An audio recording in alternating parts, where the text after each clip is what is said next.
Ya, terima kasih Anda masih bersama kami. Bagi Anda yang baru saja bergabung, kami hadirkan kembali 3 berita utama hari ini. Mantan anggota DPRD Kabupaten Demak ditetapkan sebagai tersangka karena mengkorupsi uang sewa kelola pasar senilai ratusan juta rupiah. Layanan kereta kesehatan di Purwokerto diserbu warga karena gratis. Sampah bandalan bisa disulap menjadi berbagai tas cantik dengan nilai ekonomi tinggi.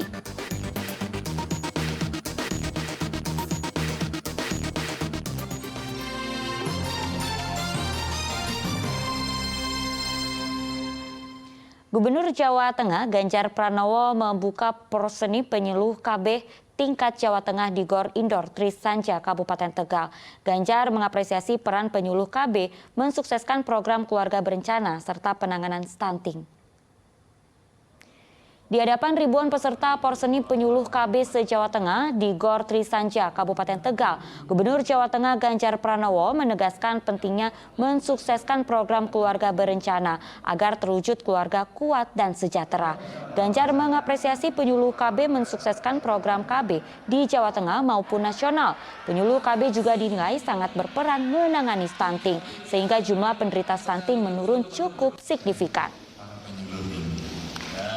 Udah bagus ya, kalau dari angka IPP BM kita sebenarnya udah sampai 11%, tapi dari segi giginya kita masih 20-an. Jadi sebenarnya dua data yang berbeda. Dan ini nggak usah membuat kecil hati karena teman-teman kerjanya luar biasa. Termasuk para PLKB kita ini juga sudah siap. Ya, warga menyerbu layanan kereta kesehatan atau rel klinik yang digelar PT KAI Daop 5 Purwokerto di Stasiun Prupuk, Kabupaten Tegal. Dalam layanan ini, warga dapat memeriksakan kesehatan dan berobat secara gratis di atas kereta. Sinergi dengan BRI dapat memberikan manfaat. Warga mengantre untuk mendaftar pengobatan gratis digelar PT KAI Daop 5 di Stasiun Prupuk, Kabupaten Tegal. Kegiatan pengobatan gratis digelar di atas kereta kesehatan atau rel klinik. Warga bisa mendapatkan berbagai layanan kesehatan antara lain pemeriksaan umum, pemeriksaan gigi, mata, dan kandungan. Pemeriksaan kesehatan melibatkan tenaga medis yang kompeten di bidang masing-masing. Karena dengan adanya rel klinik bisa membantu warga sekitar, apalagi saya bisa mengecekkan dengan USG di sini. Jadi lebih memudahkan gitu? Iya, memudahkan. Kalau Mbak sendiri dekat nggak lokasinya, rumahnya dengan sini? Lumayan. Lumayan. Kegiatan ini untuk mendekatkan pelayanan kesehatan umum kepada masyarakat, khususnya yang tinggal di sekitar perlintasan atau stasiun. Di rel klinik ini membawahi kesehatan, pemeriksaan kesehatan umum, kemudian gigi, kemudian di situ nanti ada pemeriksaan ibu hamil, kemudian nanti ada laboratoriumnya, kemudian ada nanti apoteknya. Nah, selanjutnya untuk anak-anak ada namanya perpustakaan, untuk membaca buku secara manual dan elektronik. Jadi kita hadir di sini memang untuk memberikan yang terbaik dan bantuan kepada warga di sekitar stasiun Prupuk dan daerah-daerah jalur kereta api kita. Sekalian kita menyampaikan sosialisasi tentang keselamatan, terutama di perlintasan, kemudian di jalur-jalur dan tentang aset kita. Rel klinik merupakan kereta kesehatan untuk menembus daerah yang sulit dilalui kendaraan bermotor. Kuncoro Wijayanto melaporkan dari Kabupaten Tegal. Ya, permainan tradisional layang-layang hias sedang digemari warga di berbagai daerah. Di Kabupaten Klaten, layang-layang hias menjadi salah satu permainan yang seru dan menyenangkan. Bahkan, tingginya animo bermain layang-layang hias menjadi berkat tersendiri bagi perajin layang-layang. Keseruan permainan tradisional layang-layang hias berlangsung di areal persawahan Delanggu, Kabupaten Klaten. Sorak-sorai kegembiraan anak-anak maupun warga saling bersahutan ketika bermain layang-layang hias. Layang-layang hias dengan berbagai model dan ukuran menghiasi langit di wilayah Delanggu. Anak-anak maupun warga harus menarik ulur benang untuk mengendalikan layang-layang hiasnya agar tetap berkibar di angkasa. Cipto, salah seorang warga, sengaja mengajak anaknya untuk bermain layang-layang hias untuk mengenalkan permainan tradisional layang-layang. Senang itu apanya Pak? Main layang-layang? Ya mainnya itu, tarik terus, tarik ulur gitu Pak. Susahnya apa Pak? Susahnya ya kalau layangannya itu jatuh atau kena bambu itu. Sangkut gitu ya Pak? Sangkut itu. Tingginya animo warga bermain layang-layang hias menjadi berkah tersendiri bagi Siswanto, salah seorang perajin layang-layang. Seminggu terakhir, pesanan layang-layang sangat banyak sehingga membuat dirinya kewalahan. Sebelumnya pesanan layang-layang sekitar 5 buah per hari.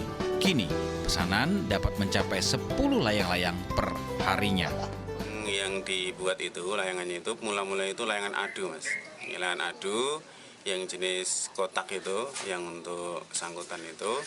Terus kemudian karena biasanya itu kalau udah layangan adu itu udah sepi, itu biasanya terus ditutup dengan layangan hias kayak gini. Nah, kemudian jenis-jenis yang tak buat ya cuman layangan pegon itu. Cuman yang membedakan di bawah ada yang bintang kayak tadi, nah, ada yang cuman melengkung itu aja. Terus kondisi saat ini, alhamdulillah untuk yang beli membeludak Mas. Sampai kewalahan untuk memenuhi permintaan dari pelanggan-pelanggan itu. Setiap layang-layang hias dijual dengan harga Rp30.000 sampai Rp35.000 tergantung dari tingkat kesulitannya. Krisna Agung melaporkan dari Kabupaten Klaten. Ban dalam truk dan tenda bekas pakai biasanya dibuang begitu saja. Namun bagi warga Kota Salatiga, ban dalam truk dan tenda bekas disulap menjadi berbagai tas dan dompet yang mayoritas penjualannya hingga ke Amerika dan Eropa.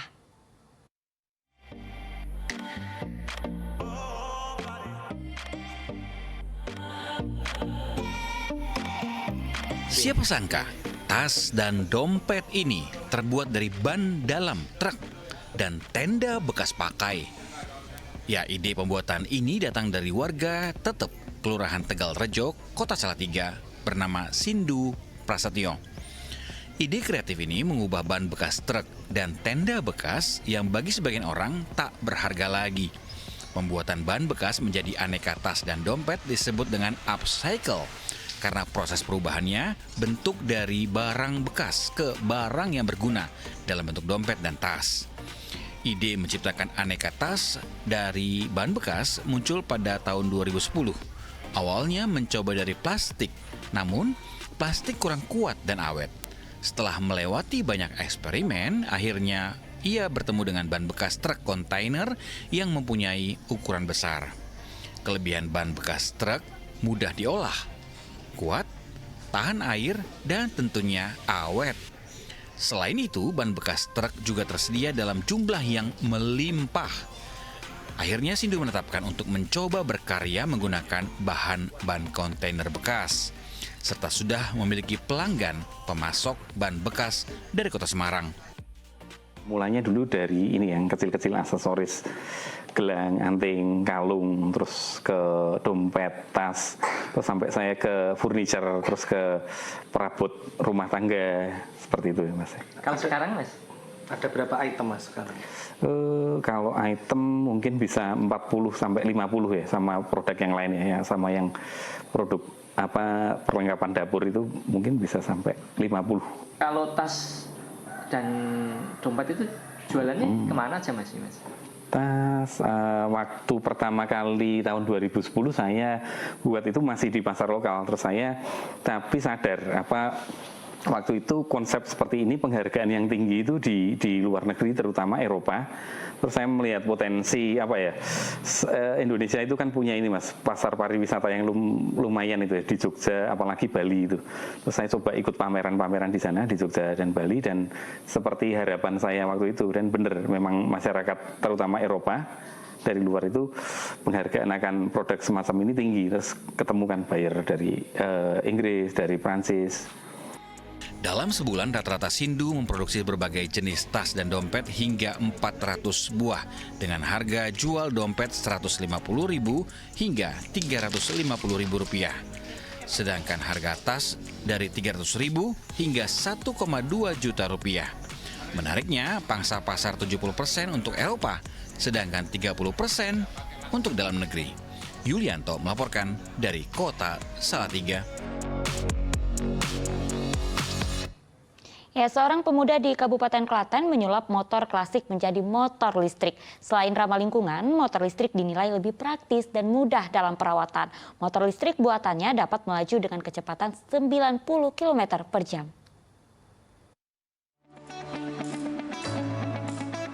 Berbekal kreativitasnya, Agil Kurniawan, warga desa Perawatan Kecamatan Jogonalan, Kabupaten Klaten ini membuat inovasi motor listrik. Pemuda berusia 30 tahun tersebut menyulap motor klasik menjadi kendaraan listrik yang ramah lingkungan. Sekali mengisi daya listrik dengan baterai 1,5 kWh membutuhkan waktu sekitar 4 jam. Selanjutnya, motor listrik dapat digunakan untuk menempuh jarak sejauh 60 km, sedangkan kecepatannya mencapai 90 km per jam. Agil Kurniawan menjelaskan dirinya tertarik membuat inovasi motor listrik karena saat ini sedang tren kendaraan listrik. Dibanding motor berbahan bakar minyak, motor listrik dinilai lebih hemat biaya perawatan dan praktis dalam penggunaan. Selain itu, motor listrik menjadi kendaraan ramah lingkungan. Karena sekarang kan lagi tren-trennya kendaraan listrik juga kan. Juga secara biaya juga maintenance-nya juga lebih rendah, perawatannya rendah. Juga konsumsi listriknya kan juga sedikit, lebih praktis penggunaannya juga. Lebih ramah lingkungan dibanding yang fosil. Lebih ramah lingkungan. Proses perakitan motor listrik membutuhkan waktu 4 bulan dengan biaya sekitar 15 juta rupiah. Krisna Agung melaporkan dari Kabupaten Klaten.